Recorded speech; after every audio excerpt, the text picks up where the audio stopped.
Hello, C programming শেখার এই video টিউটোরিয়ালে সবাইকে স্বাগত। আমরা সি প্রোগ্রামিংয়ের মধ্যে অন্যতম প্রথম chapter definitions and operators in সির নানান বিষয় সম্পর্কে আলোচনা করে চলেছি। এর আগের ভিডিওতে, যার লিঙ্ক এই ভিডিও ডিসক্রিপশানে দেওয়া আছে, সেখানে আমরা আলোচনা করেছিলাম যে ক্যারেক্টার, টোকেন, ডেটা টাইপ ইত্যাদি সম্পর্কে, এবং সেগুলোকে কী করে প্রোগ্রামিংয়ে ইউজ করা হয় তারও দু একটা উদাহরণ আমরা সেখানটায় দেখেছিলাম।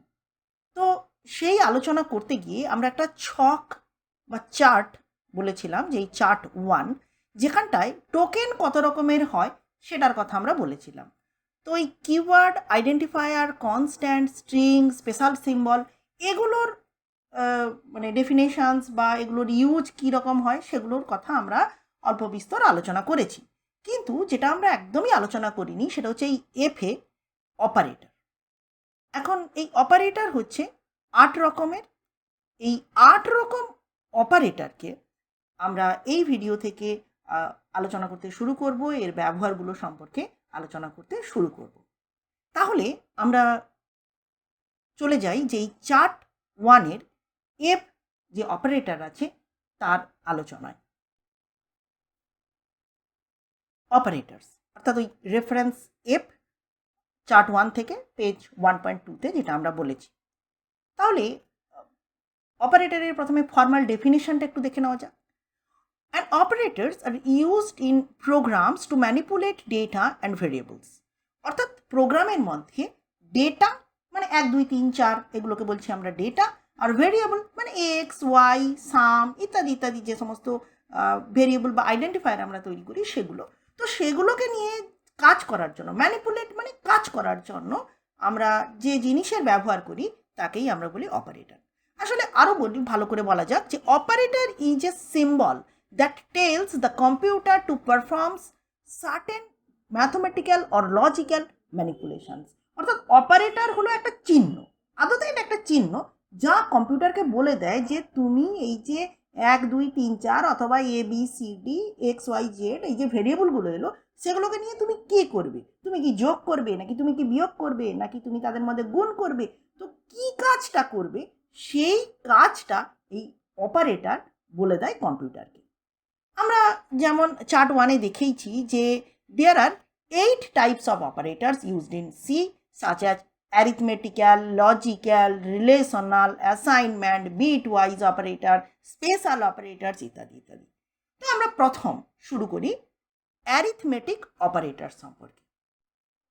এখন স্পষ্টতই যে অপারেটর মানে হলো কিছু কাজ, তাহলে এই কাজটা আমরা কোনো উদাহরণের সাহায্যে যদি বোঝার চেষ্টা করি তাহলে আমরা অনেক বেশি ভালো করে বুঝতে পারবো। তো সেই জন্য অ্যারিথমেটিক অপারেটর, যেটা অ্যাকচুয়ালি এফ মানে ওই চার্ট 1-এর এফের 1 নম্বর এফে অপারেটর ছিল, তার 1 নম্বরে হচ্ছে অ্যারিথমেটিক অপারেটর, চার্ট 1 পেজ হচ্ছে 1.2, সেই জায়গা থেকে আমরা এই ব্যাপারটাকে তুলে আনছি। তো আমাদের উদাহরণটা না, write a program in C to study the arithmetical operators plus, minus, star মানে গুণ চিহ্ন, ভাগ এবং ভাগশেষ অন ডিফারেন্ট ডেটা টাইপ, ইন্টিজারের উপরে, ফ্লোটের উপরে, ক্যারেক্টারের উপরে আমরা এগুলোকে ইউজ করব। ব্যাপারটা কি বোধগম্য হলো না? তাহলে আমরা আরও ডিটেলে বলি ব্যাপারটা, যে অ্যারিথমেটিক অপারেশনস বলতে বোঝায় এই চারটাকে: যোগ, বিয়োগ, গুণ এবং ভাগ। ভাগের আবার দুটো ব্যাপার, একটা হচ্ছে ভাগশেষ বা রিমাইন্ডার বের করানো, আর একটা হচ্ছে ভাগফল বা কোসেন্ট বের করানো। অপারেশন থেকেই বোঝা যাচ্ছে যে যোগ করা হয়েছে এখানে, বিয়োগ করা হয়েছে এখানে, গুণ করা হয়েছে স্টার চিহ্ন দিয়ে, এবং ভাগ করা হয়েছে 9কে 2 দিয়ে ভাগ করলে হচ্ছে ভাগফল হচ্ছে 4.5। কিন্তু আমরা আগেই উদাহরণে দেখেছি আগের ভিডিওতে যে সেখানে ইন্টিজার ডিভিশন হচ্ছে বলে শুধু 4 নিয়েছে। আর রিমাইন্ডার মানে হচ্ছে ভাগশেষ, তো 9কে যদি 2 দিয়ে ভাগ করি তাহলে 1 ভাগশেষ থাকছে, এটা আমরা জানি। তাহলে এই কাজগুলোকেই যে সিম্বলের মাধ্যমে করা হয় সেগুলোকেই আমরা বলবো অ্যারিথমেটিক অপারেটর। তাহলে অপারেটর যেমন তাহলে ক রকমের আছে? 5 রকমের: যোগ চিহ্ন, বিয়োগ চিহ্ন, গুণ চিহ্ন, ভাগ চিহ্ন, এবং এটা হচ্ছে মানে শতকরা চিহ্ন নয়, পার্সেন্টেজ চিহ্ন যদিও, কিন্তু এটা এখানটায় মডিউলো ডিভিশনের ক্ষেত্রে, অর্থাৎ আমরা এখানে ভাগশেষ বের করানোর জন্য এই চিহ্নটাকে ব্যবহার করে থাকি। তাহলে এবার এই অ্যারিথমেটিক অপারেটরগুলোকে নিয়ে আমরা একটা প্রোগ্রাম করে দেখি যেগুলো কেমনভাবে কাজ করছে। এটা আমাদের এই ডেফিনিশনস অ্যান্ড অপারেটর চ্যাপ্টারের 4 নম্বর প্রোগ্রাম। তো সেই জন্য আমরা বেসিক C04 4 নম্বর প্রোগ্রাম ডি অ্যারিথমেটিক অপারেটরস এই সম্পর্কে আলোচনা করছি। তো এখানে হ্যাশ ইনক্লুড stdio.h। এবার ভাবছো যে এখানে এরকম ফাঁকা কেন দিয়েছি? আসলে কি জানো তো, আমি ভেবেছিলাম যে এখানে বোধহয় conio.h দিতে হবে, কারণ আমি আগেই বলেছি যে কিছু কিছু কম্পাইলারে হ্যাশ ইনক্লুড conio.h এটা দিতেই হয়।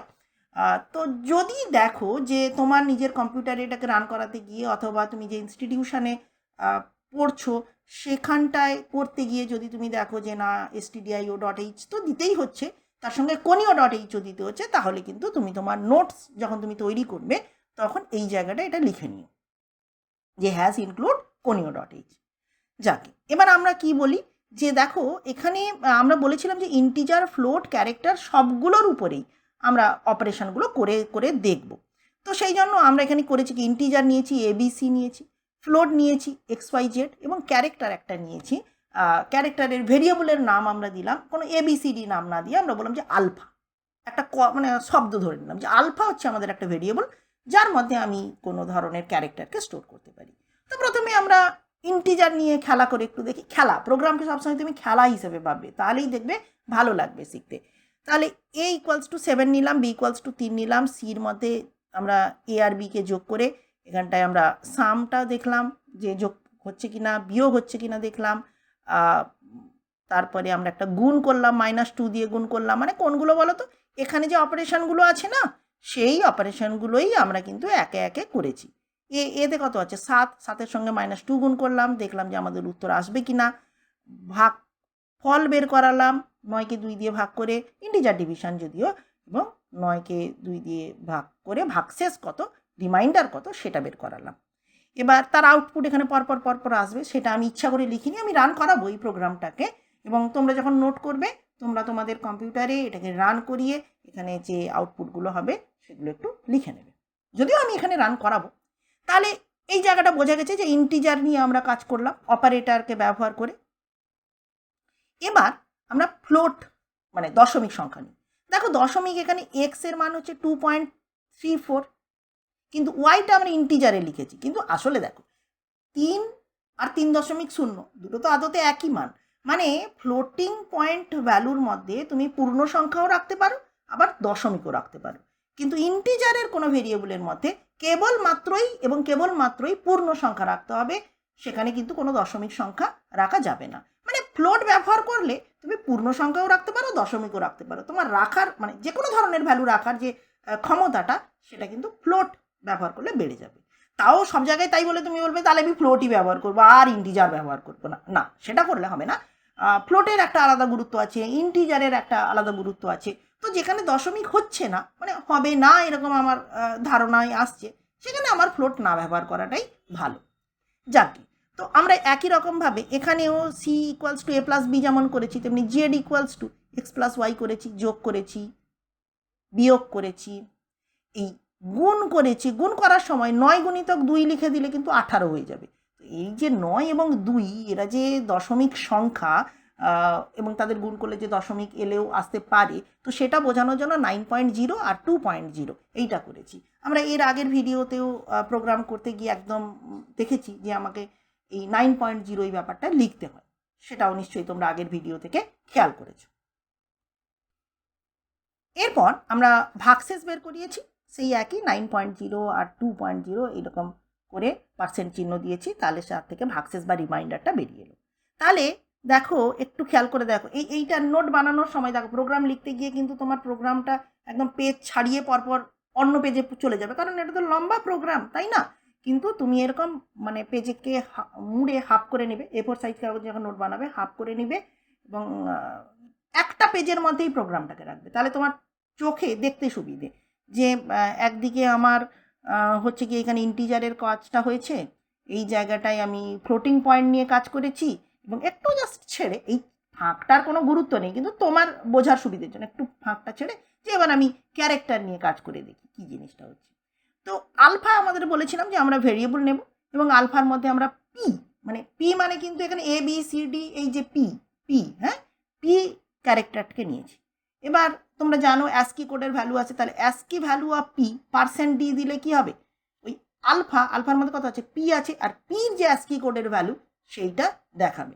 এবার পির অ্যাস্কি কোডের ভ্যালু কত সেটা আমরা ডিজিটাল ইলেকট্রনিক্সে অ্যাস্কি কোডের যে চার্ট, অথবা তুমি ইন্টারনেটে সার্চ করেও দেখতে পারো যে পির অ্যাস্কি কোডের ভ্যালু কত, তাহলে সেটা সেখান থেকে আমরা পেয়ে যাব। তাহলে এ ইকুয়ালস টু আলফা প্লাস 1। এবার দেখো, ভাবো যে এ একটা ভেরিয়েবল আমরা নিলাম, এখানে একটা জিনিস দেখো, এটা আমরা কিসে বলেছি বলো তো, ইন্টিজারে বলেছি।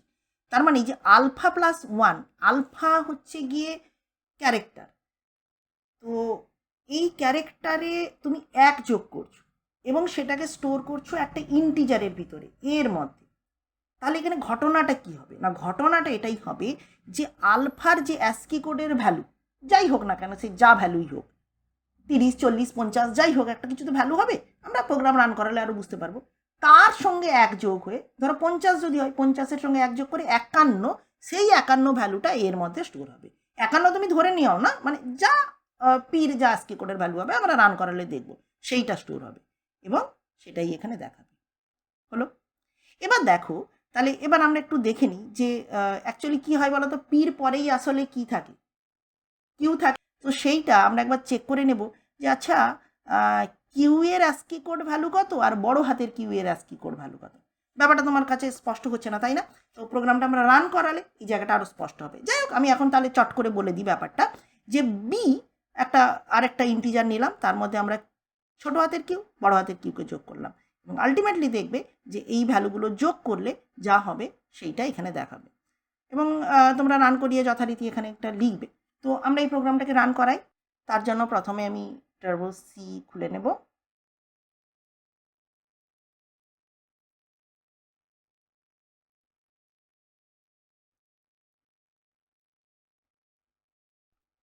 তাহলে এবার আমরা ফাইলে যাব এবং একটা নিউ ফাইল খুলে নেব। এবার প্রথমে আমরা এই ফাইলটাকে সেভ করে নেব, ফাইল সেভ অ্যাজ।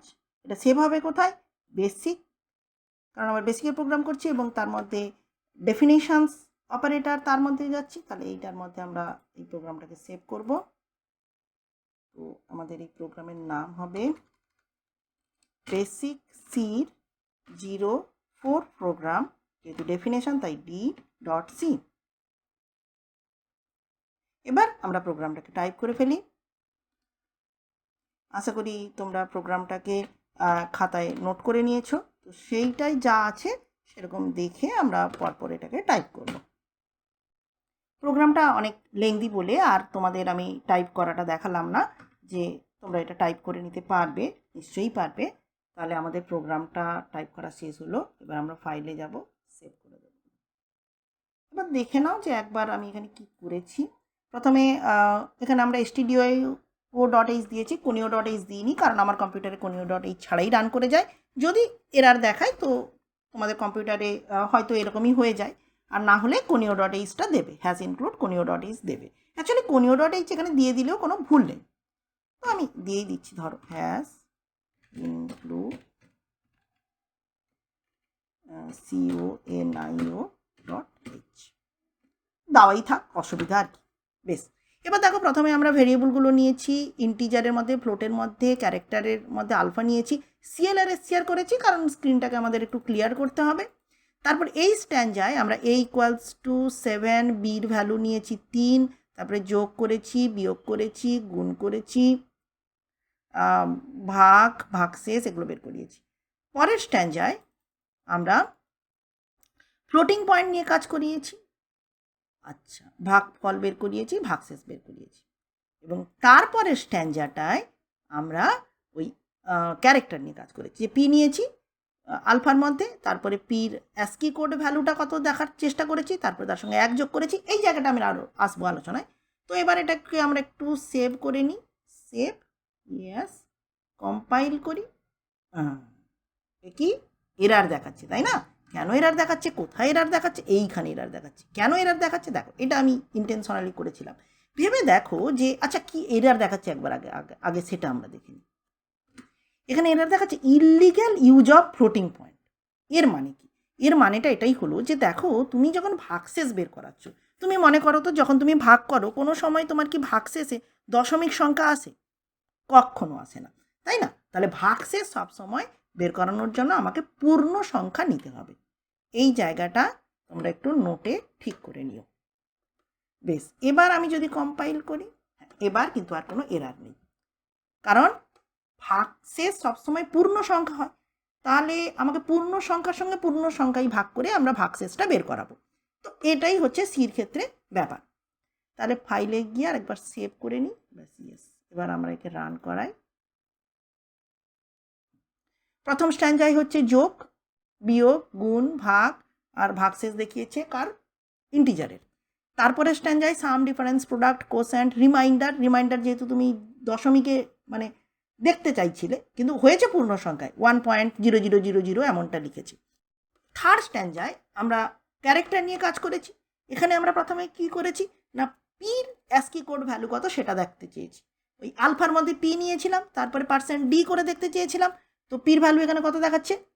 112, মানে পির অ্যাস্কি কোড ভ্যালু হচ্ছে 112। 1 যোগ করলে সেটা কত হয়? 113, এবং সেই ইন্টিজার ভ্যালুটা আমরা এ ভেরিয়েবলের মধ্যে রেখেছিলাম।